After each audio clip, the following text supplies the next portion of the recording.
Well, today I achieved the first fail of the Mr. Apple build. I'm sure it won't be the last, but there are these pretty severe pockmarks all the way around where the foam meets the clay and the DAP and the Bondo glazing putty that you saw me previously apply.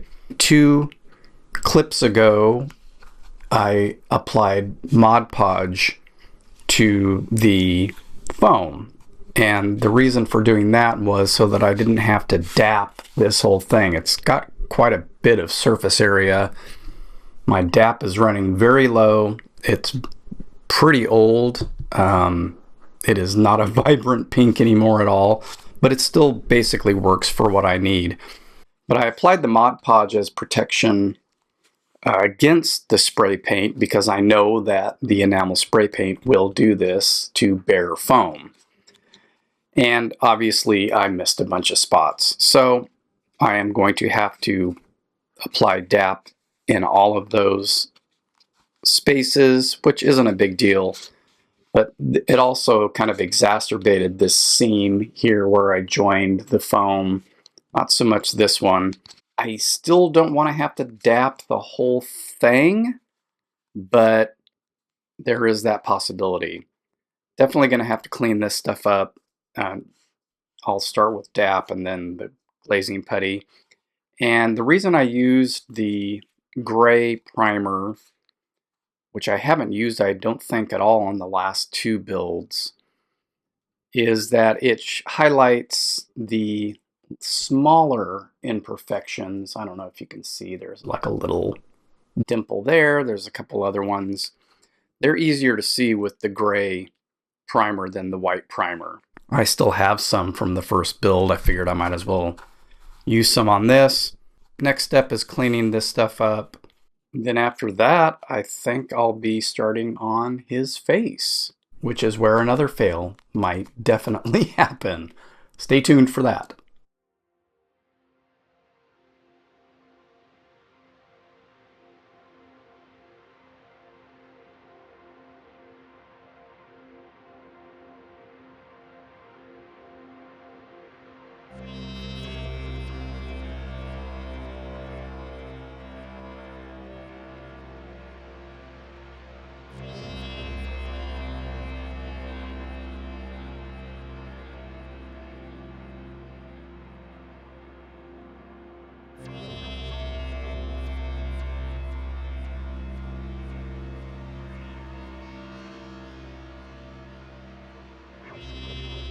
I am getting ready to test out some things because I do not want to attempt this on the actual Apple.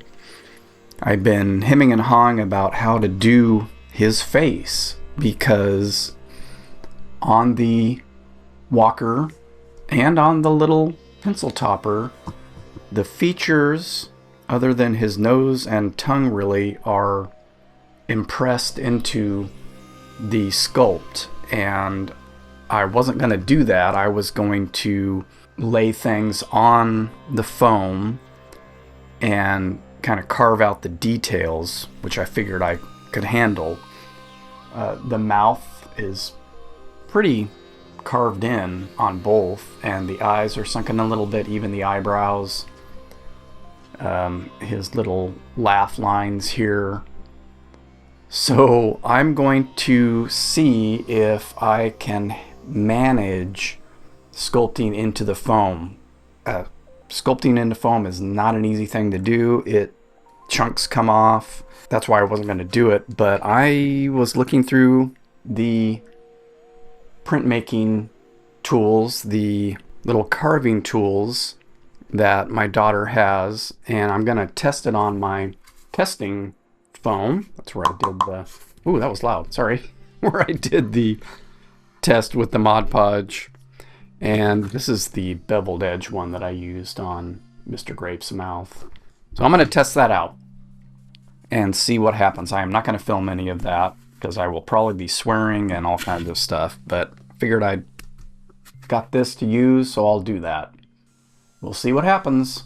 Well, somewhat successful. you can see a mouth there, and I used this one, which is not unlike an X-Acto blade, but I feel like I have a little more control. I've got this old wonky X-Acto knife from my dad, and it's not very sturdy.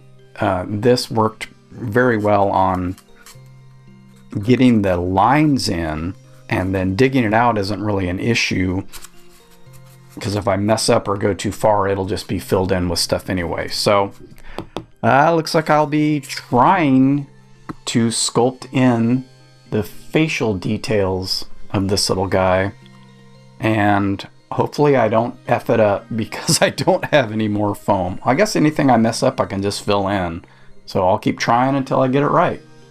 Woohoo!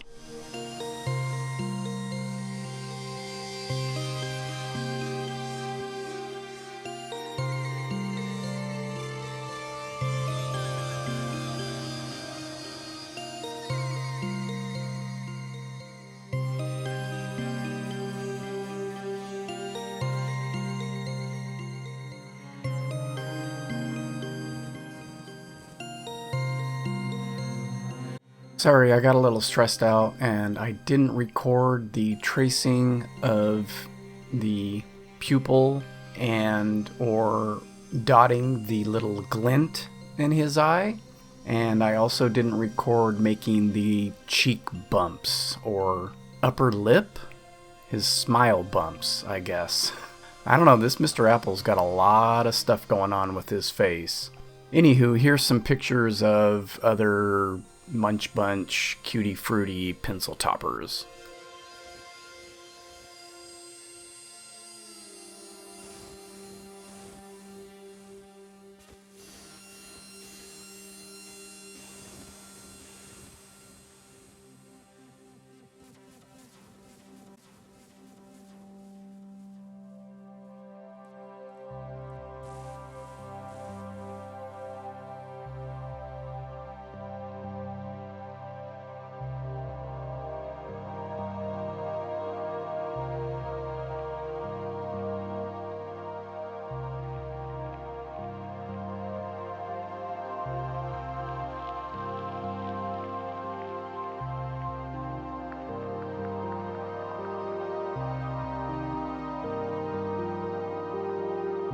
No, I'm not taking shots of vodka here. This is my little water container.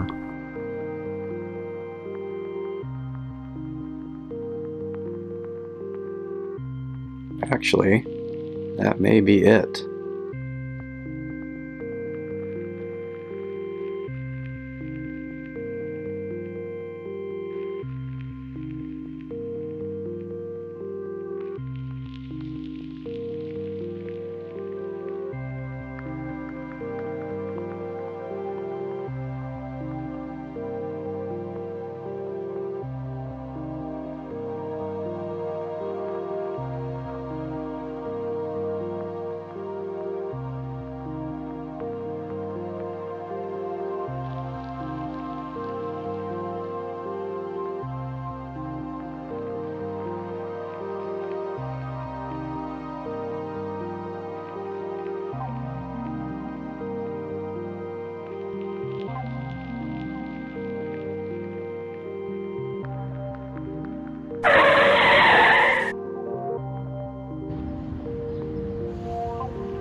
Not bad.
Hello and welcome to the final thoughts section of the Mr. Apple build. The main final thought is I stuck with it and did finish him, and am pretty happy with him despite the self-made problems that I caused by being impatient and rushing and then getting frustrated with the issues. I fixed his eye holes as best as I could. Redoing that all, got rid of the indentations that I had tried to create for that delineation between the white and blacks of his eyes, but the paint ended up working just as well. Made a simple stem with a skewer and 2 more of those leaves. Thanks to my friend Ronnie for his suggestion on drilling little holes for the leaves. It is loose, but it stays pretty securely on there. I was not sure whether I was going to finish this or not, or be able to save Mr. Apple, but I'm glad I stuck with it and I was able to rebuild him. Gentlemen, we can rebuild him. Better, stronger, faster. It does look, not that it's all that important, but it matches, as I hold these awkwardly, the Walker and the pencil topper pretty well. There are some slight differences, obviously, and I combined the two of them. The little shading, the yellow on the bottom is from the Walker. The placement of the tongue is based on this, because the Walker's goes the other direction. The yellow of the tongue, though, or orange, is based on the Walker, etc., etc. So this was pretty fun. I need to learn to slow down and not be so impatient. My daughter was really enamored with this one, and so we are already planning on possibly doing a Miss Orange, aka Miss Lemon, aka Miss Citrus, I suppose. Could be grapefruit, could be a lime, depending on the color of the rubber. And I have a little pineapple that's also round that I would possibly do. Miss Pear is a possibility. That Walker showed up between this and the last build in great shape and with a box. So I have that image of all 6 of the Walkers. I have the matching pencil toppers for them. So anything's possible. We will hopefully get to work on something soon. I'm going to start working on the speculative documentary about the Walkers and the pencil toppers and why they look exactly the same. And other than that, may throw the Mini Grimace video up at some point. I have footage for it. And this little guy, not only does he look like the Walker and the pencil topper, but he looks like that old Fisher-Price infant toy. All right, I think that's about it. Apologies for the sound issues on this one. I don't know what happened. I manually adjusted everything so it wouldn't be too distracting, but again, apologies. It may happen again at the end here. I do not know. But thanks for watching, and stay tuned to this channel for what's next. Oh, and thank you to my friends Chris and Dan for supplying or allowing me to use some of their music in the background here. Links for that in the description of the video. All right, have a great day. Thanks for watching.